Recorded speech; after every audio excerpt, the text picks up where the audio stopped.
Hi, my name is Landon Eureka, uh, and what inspires me to teach is the opportunity to make a difference in kids' lives. I think that school was a very transformational time in my own life, and yeah, I just think that I have a real desire to see kids grow and just discover the world that they live in and know more about the people around them, the events that have happened around them, and I just think that there's a lot of enabling and power that comes from that experience. What is my favorite part about the field of teaching and child development? I would say that how fun it is. There is a lot of blood, sweat, and tears that goes into it, but there are also a lot of laughs that are just so underappreciated and undervalued so often. And it's so neat to see children understand something, to see what and know what they understand at the beginning of the year, and to see what they're capable of doing at the end of the year. And just seeing what they are able to accomplish through their experiences that they have gone through. I think that's a really amazing, unique experience. This is my very first UCLA course with the extension program, so hopefully it'll be a good experience. I'm planning on taking one more after this, as like a part of a continuing education credit. I hope to gain a better insight into what it's like to teach and raise young children, as my wife and I are actually expecting our very first baby. She's 17 weeks, so that's been a very exciting development in my own life. And then also, now that I'm kind of looking into that, it's kind of a daunting task of thinking through what it's going to be like to parent, and then also just kind of wanting to be more familiar with the experiences that my child will hopefully go through in preschool and kindergarten. I was not super familiar with the California Preschool Learning Framework or the Learning Foundations. My wife is a preschool teacher, so I'd heard a little bit about it from that.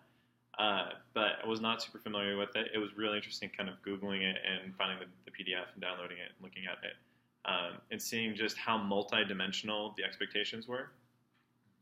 Just kind of like the scope and sequence was really focused on the whole child, how it wasn't just, like, oh, can they write the letter I, but it's like, what are their motor skills like? What are their abilities like? What are their social skills like? And all of those things, which I thought were really unique and really interesting. 2 points that I would like to talk about from chapter 1. The first one is on page 14. I'm talking about Forble, who said, regard the whole life as a school, the whole of life, as a school, and the whole world as a schoolroom for the education of the human race. And I could not agree with that more. I think that to confine learning to the classroom is a travesty. I think that it's an amazing experience to learn in a wide variety of ways. And I think that if we're being honest with ourselves, that we do experience learning constantly, that it doesn't stop the day that we graduate from school or from graduate school or finish our certificate. It never really stops. You're constantly learning. Even now, as my wife and I are looking at, being parents, I'm like, I have to learn so much. There's so much that I didn't know. And I think I'm fortunate that I love learning and that I've been exposed to people who love learning a lot.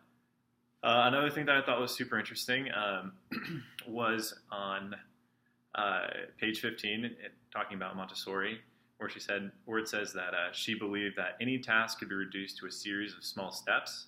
And by using this process, children could learn to sweep a floor, dress themselves up, or multiply numbers. And I think that's so enabling. And sometimes when we look at our goals and we look at things that are in the future and they just seem like they're impossibly far away, it's so reassuring to know that the way that you get there is just by taking one small step at a time.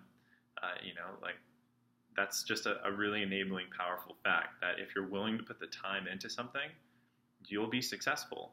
If you are willing to take the time to understand each small individual step that you need to take. As long as you're willing to work hard, you will know and achieve whatever goals you have for yourself.